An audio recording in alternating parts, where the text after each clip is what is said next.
Wabarakatuh. Selanjutnya kita akan membahas tentang proses produksi kerajinan bahan keras.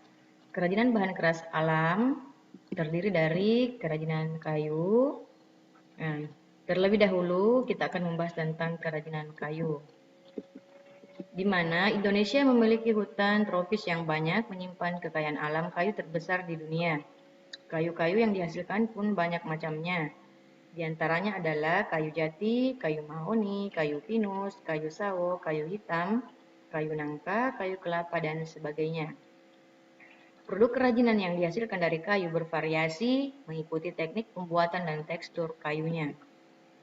Beberapa daerah yang dikenal dengan ukiran atau pahatannya adalah Jepara, Yogyakarta, Cirebon, Bali, Toraja, Palembang, Kalimantan, dan masih ada daerah lainnya.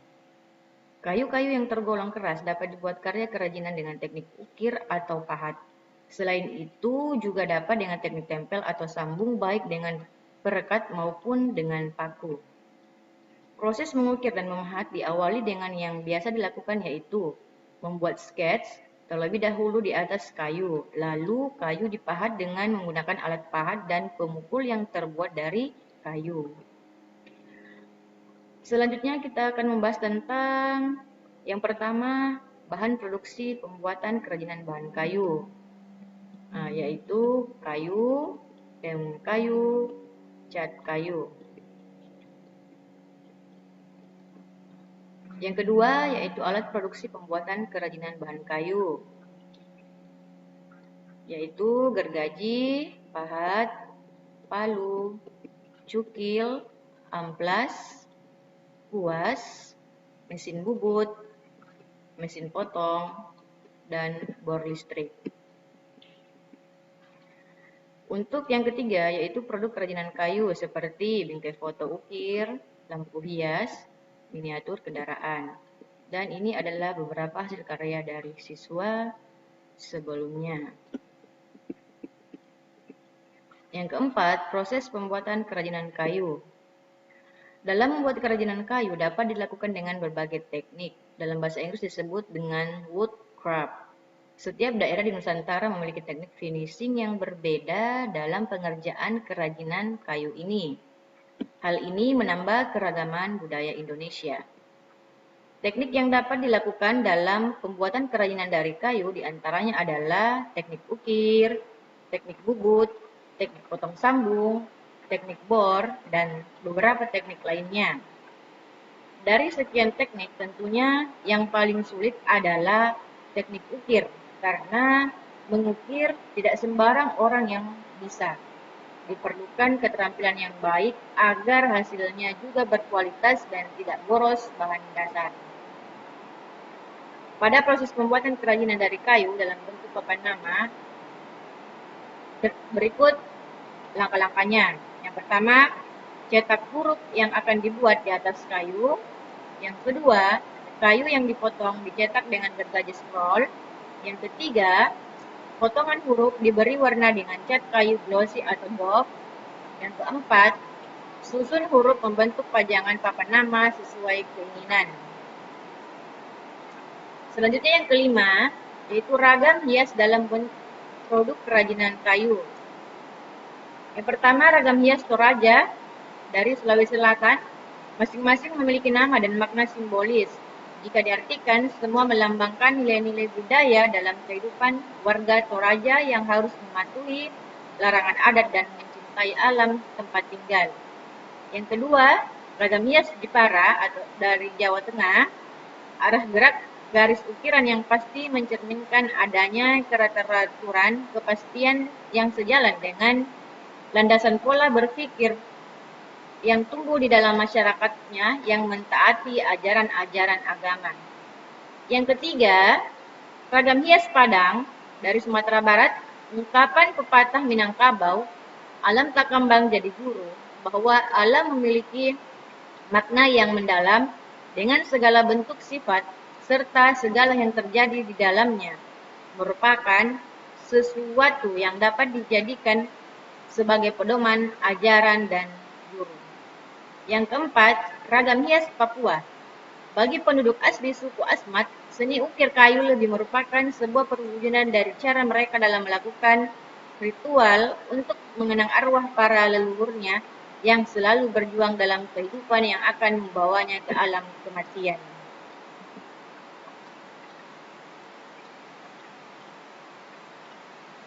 Selanjutnya yang kedua yaitu kerajinan bambu.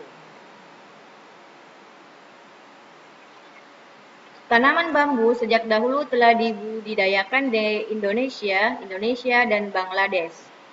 Istilah lain dari bambu adalah bulur, aur, atau eru. Orang Indonesia sudah memanfaatkan bambu untuk bangunan rumah, perabotan, alat pertanian, kerajinan, alat musik, dan makanan. Namun, dari dulu hingga saat ini, bambu belum menjadi prioritas pengembangan dalam pembangunan Indonesia dan masih dilihat sebagai bahan milik kaum ekonomi lemah yang cepat rusak. Bambu yang dipanen dengan benar dan diawetkan merupakan bahan yang kuat, fleksibel, dan murah yang dapat dijadikan bahan alternatif pengganti kayu yang kian langka dan mahal. Bambu yang dapat dijadikan berbagai produk kerajinan yang bernilai estetis dan ekonomi tinggi. Di antara jenis bambu tersebut adalah bambu ondong, bambu ater, bambu tali, bambu talang, bambu tutul, bambu cendani, bambu cengkore, dan sebagainya. Beberapa teknik dalam pembuatan kerajinan bahan keras dari bambu adalah teknik anyaman dan teknik tempel atau sambung. Kemudian untuk bahan pembuatan kerajinan bambu, yaitu aneka bambu, pewarna pelitur, lem kayu, dan paku. Selanjutnya alat pembuatan kerajinan bambu. Yang pertama parang, yang kedua palu, yang ketiga gergaji, yang keempat pisau raut, yang kelima tang, yang keenam pahat, yang ketujuh meteran, yang kedelapan kuas, yang kesembilan bor listrik. Selanjutnya produk kerajinan bambu, contohnya lampu hias, tempat ballpoint, miniatur kapal, kap lampu. Nah, kemudian ini adalah hasil karya siswa. Selanjutnya proses pembuatan kerajinan bambu. Kenali bambu dengan baik agar ketika dibuat kerajinan, bambu tidak mudah pecah. Adapun cara memilih bambu yang baik digunakan adalah pilihlah bambu yang tidak terlalu muda dan tidak terlalu tua. Setelah ditebang, lalu potong sepanjang 2 atau sampai 3 ruas. Simpan di tempat sejuk dan tegakkan hingga 5 sampai 6 hari. Pilihlah bambu yang memiliki ruas paling panjang agar mudah dibentuk kerajinan apa saja. Nah, pada proses pembuatan kerajinan dari bambu untuk dibuat kopiah, yaitu pilih bambu, potong, buat iratan. Bambu iratan 0,3 cm sampai 1,5 cm dianyam, anyamnya menyilang. Selipkan bambu sayat yang sudah diberi warna lainnya ke bagian tengah segi 6 saling silang. Potong kopiah persegi panjang disambungkan satu sama lainnya buat potongan oval untuk tutup. Sambung dengan lem, beri hiasan pinggir. Kopiah dapat dipadukan dengan berbagai warna. Di dalamnya bisa dimasukkan kopiah hitam dari kain agar lebih nyaman. Selanjutnya kerajinan rotan. Rotan atau dalam bahasa Inggrisnya adalah rattan, merupakan sejenis tanaman akar-akaran liar yang banyak tumbuh di daerah hutan hujan tropis. Indonesia dapat dikatakan sebagai penghasil rotan terbesar di dunia karena hampir 30% rotan mentah di dunia dapat dihasilkan di Indonesia. Tanaman rotan adalah sejenis tanaman palem yang merambat dan dapat tumbuh mencapai panjang 100 meter lebih. Kulit rotan dapat menghasilkan anyaman yang sangat kuat. Penghasil rotan mentah terbesar di Indonesia adalah Pulau Sulawesi dan Kalimantan, namun tumbuh juga di hutan Sumatera, Jawa, dan daerah lainnya. Selanjutnya, bahan pembuatan kerajinan rotan, yaitu rotan batang, rotan kupasan atau kulit luar, rotan isi, minyak tanah, belerang, paku, dan politur. Kemudian alat pembuatan kerajinan rotan, bor meja, gunting rotan, palu, amplas, gergaji, kompor, kuas. Selanjutnya produk kerajinan rotan.